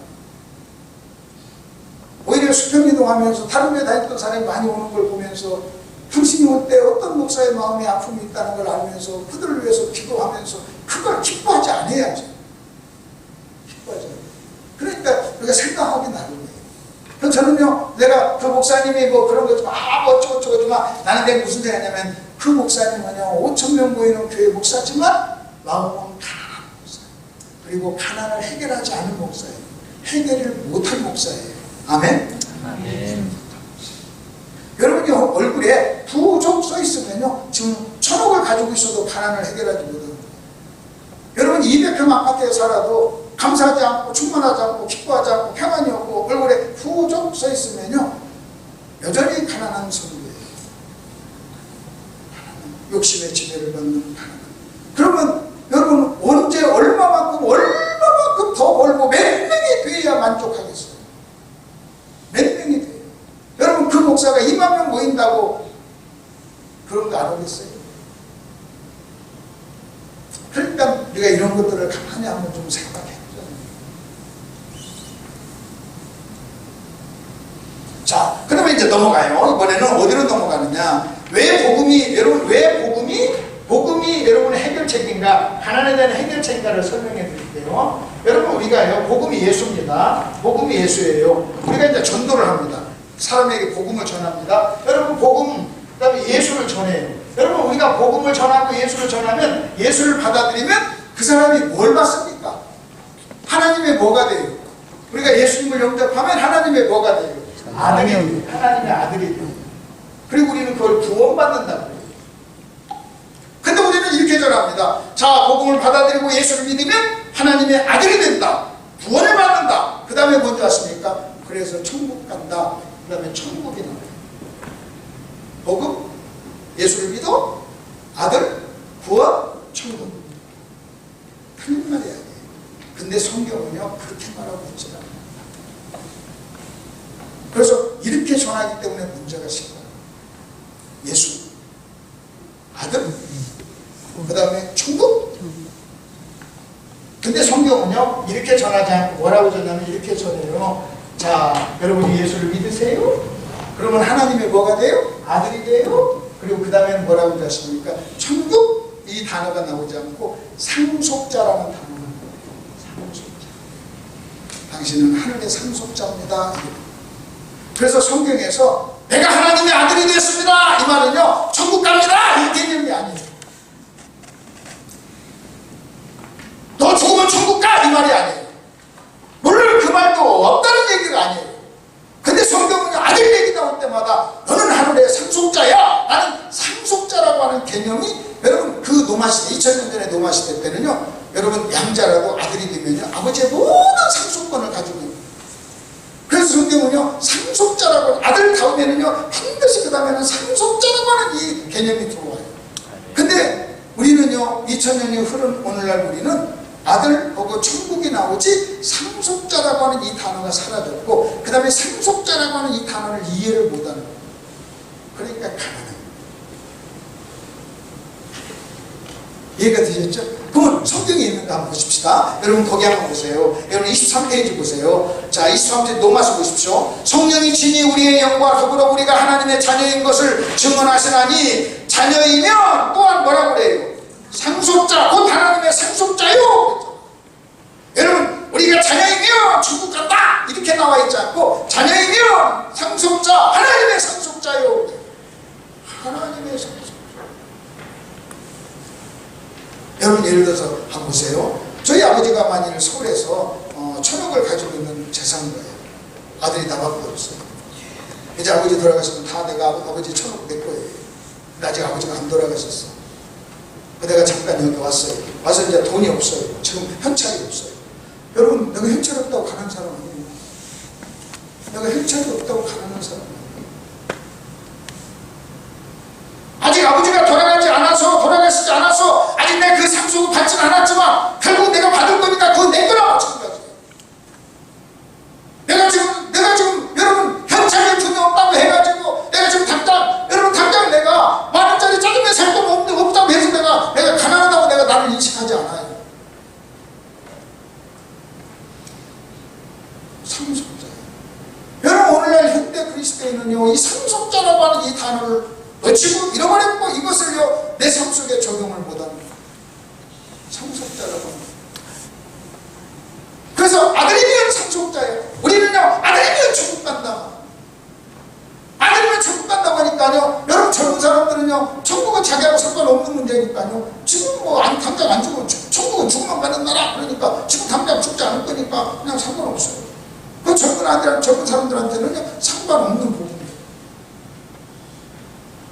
여러분 솔직히요 제가 이렇게 보니까요 40대 내가 목사님들을 만나면서 40대 50대만 해도요 자기 죽음이나 노후나 은퇴를요 전혀 생각을 안 해요. 60이 넘으면 좀 생각하다 60대 후반에 들어가면 만나면 그때서 이제는 은퇴 후에 어떻게 살 건가 이런 이야기들을 해요. 여러분 50대라고 하면요 50대라고 목사님 은퇴 때문에 막 그냥 걱정하고 그러지 않죠? 목사님 그건 걱정해. 은퇴하고 어떻게 살까? 생각도 안 하지. 조금 있으면 은퇴할 텐데 은퇴 시간이 뭐 많이 남았습니까? 근데도요 내가 제 자신을 보니까요 제 자신도 그래요. 근데 내가 60대 후반을 넘어가니까 전혀 50대 40대에서는요 전혀 생각지 않는 생각들을 하게 됩니다. 나이 먹는 게 좋다는 게 그래요. 난 나이도 너무 좋다는 거예요. 나이 먹는 게 너무 좋다. 여러분 우리가 나이 먹으면 지옥 가고 나이 먹으면 끝나는 건 무섭지만요 여러분 나이 먹으면 천국 가는 것이고 여러분 우리가 이 땅에 살다가 천국 가는 것을 뭔지 아십니까? 이 땅에 살다가 이사 가는 거. 그래서 이 땅은 소풍 왔다고 해요. 아멘. 아멘? 아멘. 그 다음에 그걸 또 뭐라고 하십니까? 이 땅에 사는 것을 군대 생활 3년이라고 합시다. 군 생활하고 천국 가는 것은 군대를 제대하는 거예요. 그럼 내가 병장이에요. 이제 일병이 왔어. 그러면 군대에서 뭐라고 그러지 아십니까? 아이고 내가 너 같으면 자살한다 그래요. 이제는요 여러분 제대 말년이 말년.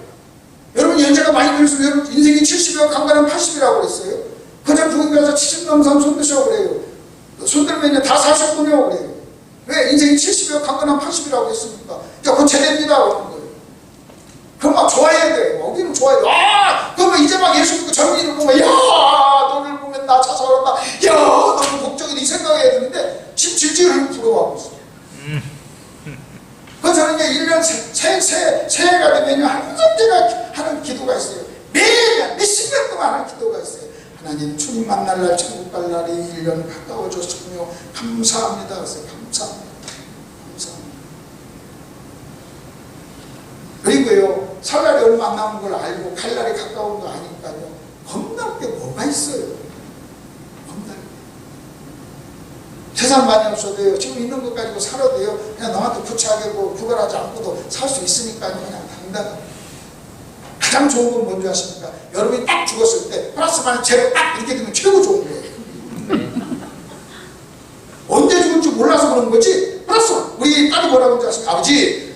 아버지가 우리 잘 키웠으니까 우리 생각하지 말고 아버지 가지고 있는 돈 아버지 우리 다 쓰고 죽으세요. 한 푼도 남기지 마라. 딸은 한 푼도 남기지 말고 다 쓰라고. 아들은 남기라고. 그래서 원래 주택연금을 할 때 아들하고 가면 아들이 반대한대요. 딸하고 가면 주택연금 들라고 해요. 우리 딸은 그렇게 얘기해요.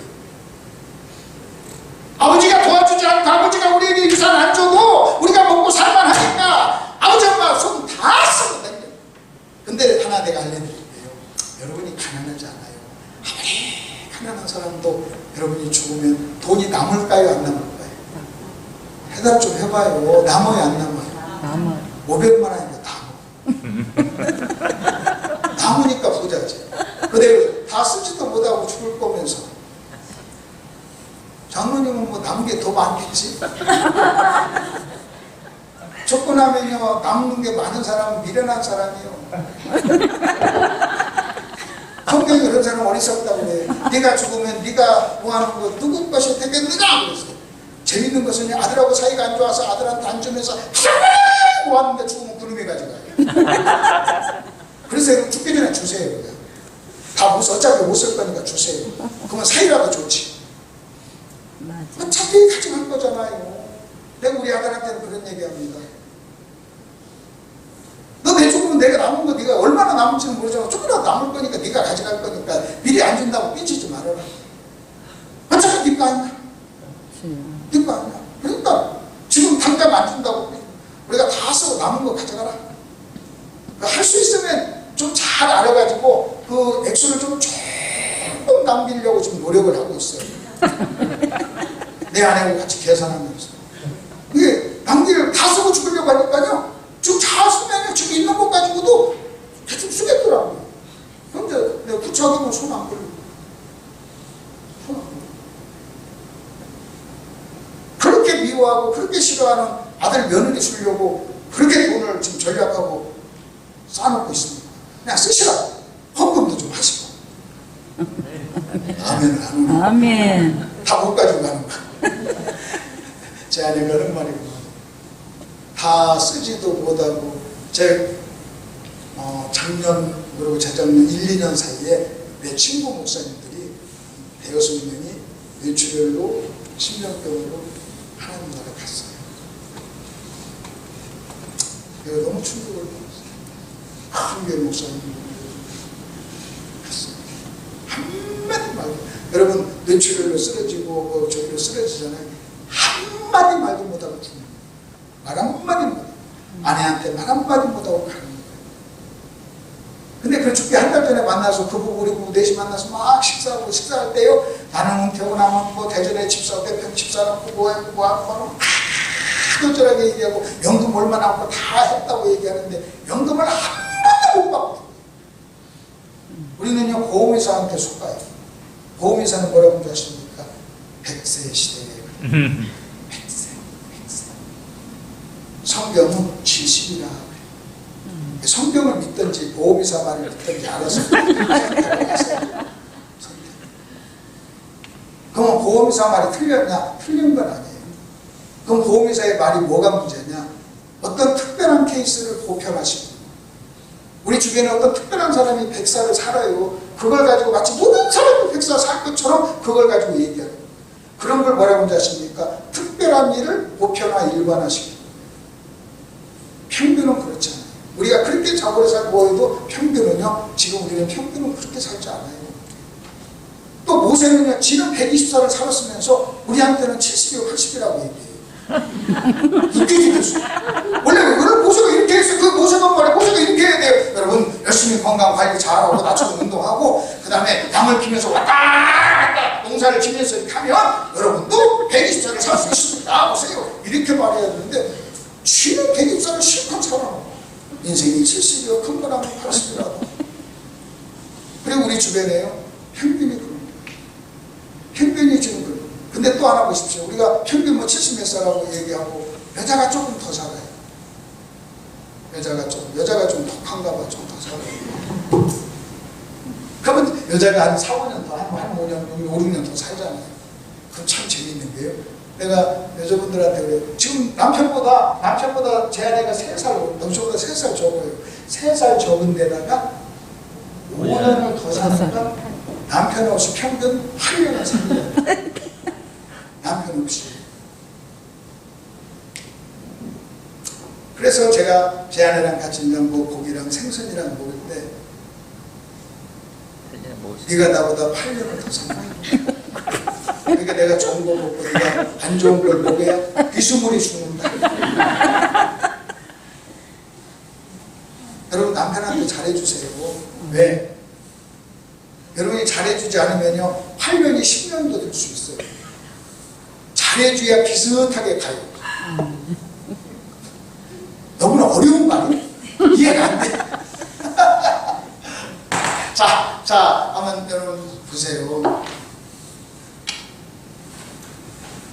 상속자. 그 다음에 여러분 또 한번 보십시오. 로마서 갈라디아서를 보세요. 때가 참에 하나님이 그 아들을 보내서 여자에게 나게 하시고 율법 아래 나게 하신 것은 율법 아래 있는 자를 속량하시고 우리로 아들의 명분을 얻게 하려 하십니다. 그러면서 너희가 아들임으로 하나님이 그 아들의 영을 우리 마음에 보내서 아바 아버지라 부르게 하느니라. 그러므로 이후로는 종이 아니요 아들이니 아들이면 하나님으로 말미암아 유업을 받을 자고 유업이 유산이에요. 유산을 받을 자다. 아들이면 천국 간다 이렇게 말하지 않고 아들이면 유산이 있다. 그래서 이것을 정확하게 알았던 사도 바울은 뭐라고 하지 않습니까? 이렇게 얘기합니다. 가난한 자 같으나 부한 자요 아무것도 없는 자 같으나 모든 것을 가진 자로다. 왜? 바울은요 자기가 하나님의 유산, 하나님의 상속자로서 이 세상에 존재하는 모든 것이 하나님의 것이니까요 하나님의 것이 내 것이니까 나는 모든 것을 가진 자다 하고 당당하게 말했다. 바울은요 가난했지만 그는요 가난하지 않았어요. 그러면 실제적으로 가난하게 살았지만요 그러면 한 번도 자기를요 가난하다고 생각하지 않았어요. 왜 아그리빠한테 뭐라고 하지 않습니까? 너도 나를 동족했다는 거예요. 여러분이 물질적으로 부자를 만나서 믿지 않는 부자를 만나서 질질 흘리면요 상속자도 뭔가를 모르는 거예요. 바울은 여러분 한 번도 자기보다 물질적으로 부유한 사람 앞에 가서 기죽으면서 나는 가난해 이렇게 생각하지 않았어요. 오히려 뭐라고 하십니까? 네 눈에 가난한 자 같으나 나는 부유한 자요 나는 모든 것을 가졌다. 모든 것을 여러분 모든 것을 가졌다. 이것은요 자기가 상속자인 걸 알 때만 할 수 있는 말이에요. 자 그리고 빨리 그 다음 거 넘어갈게요. 4번을 보세요. 4번을 보세요. 왜 복음이 가난의 해결책인가를 한번 보십시다. 여러분 베드로가 성경 미문에 앉아있는 거지를 만났어요. 거지를 만났어요. 거지는 가난한 사람이에요. 가난한 사람의 대명사예요. 근데 이 거지를 만나서 이렇게 얘기합니다. 거지는 가난한 사람이에요. 근데 이 거지가 똑똑한 게요. 거지가 똑똑한 게 성전으로 들어가는 사람 거기 길목에서 도와달라고 한 거예요. 그 사람들의 자비를 구하면서 그날 똑똑똑똑 떨어주는 돈을 가지고요. 여러분 살아갔어요. 자, 그럼 여러분 잘 보세요. 돈이 해결책이라면 그들을 거기서 돈 모아가지고 해결됐어야 되는데 어제도 거지, 오늘 또 거지, 그제도 거지, 계속 내일도 거지. 근데 그날은요 베드로를 만났어요. 베드로를 만나 베드로가 이렇게 얘기합니다. 은과 금은 없지만 내게 있는 것으로 내게 주면 일어나 걸어라. 예수의 이름으로 걸어라 하십니다. 걸어놨어요. 누굴 줬어요? 베드로는 뭘 줬어요? 여러분 거지는요 돈을 받았어요. 근데 베드로는요 예수를 줬어요. 예수를 주니까요 벌떡 일어났어요. 물어보십시오. 계속 돈을 받았어도요 여러분 거지 해결이 안 됐어요. 근데 예수를 받자마자 받았어요. 그 다음날 그가 거기서 거지했나요? 벌떡 일어났어요. 가난이 해결됐어요. 가난이 해결됐어요. 아멘. 가난이 해결됐는데 그럼 가난이 해결됐다는 것은요 그냥 거지짓 안 하고 부자로만 산 것이 해결이냐 그게 아니에요. 그러니 하나님을 찬양했어요. 하나님이 창조한 목적대로 사는 것이요 해결책이에요. 아멘. 여러분이 예수를 믿으면서도 하나님을 찬양하지 않고 하나님을 예배하지 않으면요 가난한 사람이 영적으로요 목적대로 사는 사람이 아니에요. 근데 어제까지는 거지였는데 예수를 받자 그는요 뛰면서 찬양하면서 이제는요 하나님을 예배하는 자가 창조의 목적대로 사는 창조의 목적. 여러분 거지짓을 해결했을 뿐만 아니라 가난을 해결했을 뿐만 아니라 그는요 자기의 사명을 하나님을 예배하며 하나님을 찬양하는 사람이에요. 더 이상 이제는요 거짓이다. 예수가 해결했죠.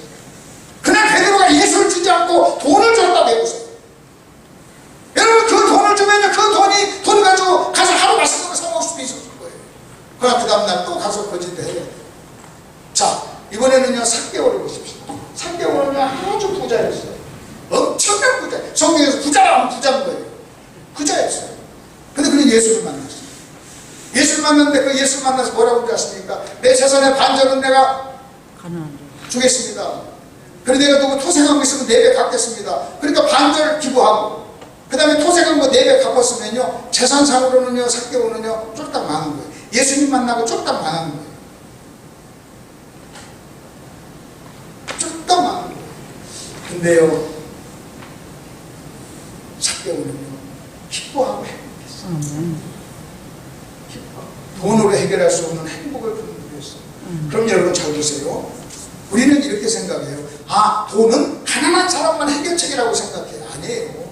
복음은 가난한 사람만 해결 아니에요. 성경 미문에 있는 거지에게도 예수는 해결책이 있지만 돈의 노예가 돼가지고요 여러분 세리장님까지 하면서 돈 벌겠다고 작정하고 자기 양심까지 팔아가면서 부조하게 살았던 이 삭개오도요 결국 돈의 부족을 느낀 사람이에요. 겉으로 볼 때는 부자였지만 가난한 사람이에요. 그래서 욕을 그렇게 받아 먹으면서도요 그 일을 한 거예요. 여러분 어떤 사람 보세요. 어떤 사람은요 여러분 창녀들을 데리고 여자 장사를 해요. 그 일을 하면 그게 안 좋은 건 줄 알고 욕먹는 거 알고 자기 양심도 알아요. 근데요 여러분 그 일을 하면 돈을 버니까 그 일을 해요. 그 사람은요 가난한 사람이에요. 그것 가지고 수천억을 벌어도요 가난한 사람이에요. 가난이 해결이 안 된 사람이에요.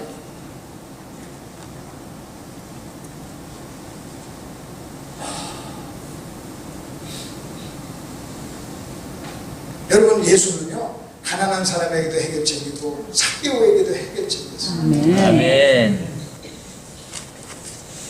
넘어가요. 이제 결론으로 가봅시다.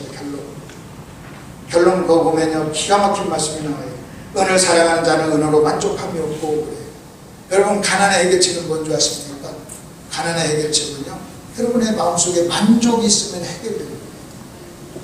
여러분이 가지고 있는 물질의 분량에 상관없이 여러분이 만족하면 뭐가 되는 거예요? 해결이 돼요. 만족. 그 다음에 또 하나 그것이 구약에서는 만족이라는 말이 나오고 신약에서는 무슨 말이 나오는 줄 아십니까? 신약에서는요 자족이라는 말이 나와요. 내가 가난에도 처하고 풍부에도 채우고 모든 환경에 자족하는 비결을 배웠느니 자족이란 건데 스스로 만족합니다. 그는 가난할 때도 만족했고 가난할 때도요 실제적으로 가난할 때도 그는 부족을 느끼지 않았다. 여러분 보세요. 부족을 느끼지 않으면 가난 해결되는 거예요. 여러분이요 감사하면 해결되는 거예요. 아멘. 감사하면 해결되는 거예요. 미안하지만 여러분이 가지고 있는 소유의 분량, 여러분이 사는 아파트의 평수에 상관없이 여러분 감사하고 자족하고 부족을 느끼지 않고 당당하고 그러면요 여러분 가난 해결되는 거예요. 네. 돈을 더 벌어서 가난을 해결한다? 얼마를 더 벌어서 해결하고 여러분의 마음이 돈 몇 푼 더 번다고 해결된다고요? 저의 여러분의 마음은요 온 세상을 다 집어넣어도 욕심이 있으면 부족해요.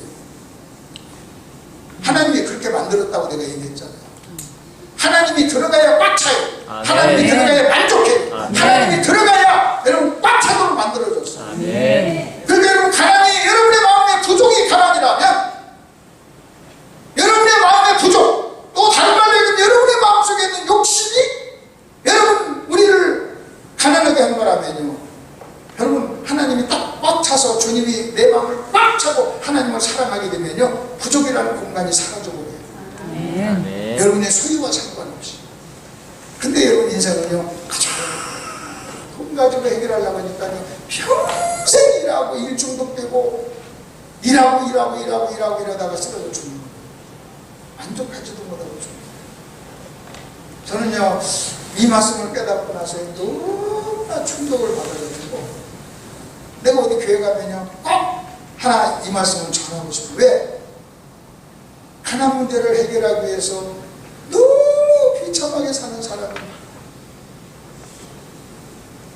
너무 행복하지 못하고 속았어. 돈이면 해결할 것이다 하고 막 돈에 미쳐가지고. 그러면요 너무 그 속는 거잖아요. 그 사람이 일 아무리 많이 해서 아무리 많이 벌어도 해결이 안 되는 그것을 여전히 가는 불쌍하잖아요. 여러분 불쌍하잖아요. 돈 많은데도 불쌍하잖아요. 돈 많은데도 불쌍해. 여러분 이런 시각으로 본다면요 복음이 해결책. 구약의 한 왕은 이렇게 노래했어요. 여호와는 나의 목자시니 내게 부족함이 아멘. 아멘. 내가 왕이라서 부족하지 않아. 그리 여호와는 나의 목자라서 부족하며. 아멘. 신약의 바울은 뭐라고 하십니까? 나는 어떤 형편에든지 자족한다. 스스로 만족한다. 바울은요 한 번도. 전 제가 목사님들께 하는 얘기가 있습니다. 목사님들 이 가난 문제를 해결하지 않고는 여러분 행복할 수 없습니다. 그리고 여러분이 가난 문제를 해결하지 않으면 성도들이 여러분의 모습을 보고 복음이 여러분의 가난 문제를 해결하지 않은 모습을 매일 아침마다 매일 주일마다 보여주는 건데 어떻게 예수 믿으려고 하겠습니까? 여러분의 소유에 상관없이 가난 문제가 해결됐으면 여러분이요 만족하고 자족하고 평안이 넘치고 감사하는 어떤 그런 표정들이 당당한 표정들이 있어야 될 거 아닙니까? 그래도 우리가 명색이 목사인데 명색이 목사인데 목사는요 복음의 전문가예요. 여러분에게 똑같은 말씀을 전하고 싶어요. 여러분 수십 년 믿었고 한수 집사가 됐고 권사가 됐고 장로가 됐고 명색 수십 년을 믿고 복음을 믿었는데 가난을 돈 가지고 해결한다. 그 비진리를 믿고 있어. 그래서 열심히 일해서 돈 해서 해결해? 아니에요. 오늘 제목이 뭐예요? 오늘 제목이 뭡니까? 여러분 제목 다시 한번 보세요. 제목이 뭡니까? 자, 복음이 가난에 대한 해결책입니다. 한 번 더 시작. 복음이 가난에 대한 해결책입니다. 그 앞부분에 숨겨진 말이 있어요. 문장이 길어가지고 짧은 것이 있어요. 그게 뭔지 아십니까? 돈이 가난에 대한 해결책이 아니라. 아멘. 그 말을 포함하고 있는 거예요. 뭐라고요? 시작. 돈이 가난에 대한 해결책이 아니라. 뭐가? 복음이 가난에 대한 해결책입니다. 요 부분. 정희씨 오늘 잘 왔지? 네? 우리 청년 때 우리 교회에 나왔던 자매가 이쪽으로 시집 와가지고 시집 와서 갑자기 생각나서 나 부흥이 왔다고 정말로 어제부터 참석을 하고 했는데 나는 뭐 겨우 수요일날인데 무무감으로 자기를 위한 거고 이러고 처음부터 왔으니 더 많은 말씀을 드렸지. 오늘 잘했어요. 잘했어요. 이 말씀이 민자매에게 평생에 가난 문제를 해결해 가서 가난 문제를 해결한 사람 같은 표정으로 남편 딱 대하면 남편이 그럴 거예요. 너 마약했냐? 너 누구 다른 남자 만나고 왔냐? 너 어떻게 변했어? 놀래가지고 요거 나 이제 해결됐어. 자, 우리 하나님께 영광 드립니다.